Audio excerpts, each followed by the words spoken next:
এই ভাইরাল ডিমের পুডিংটা এখনো অবধি বাড়িতে যারা যারা বানিয়ে খাওনি ঝটপট করে বানিয়ে ফেলো। তার জন্য আমি 1 কেজি মতো দুধ সেটাকে জাল দিয়ে নিয়েছি।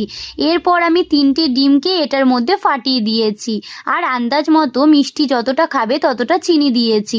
আর যেহেতু ক্যারামেল হবে অল্প চিনি ব্যবহার করবে।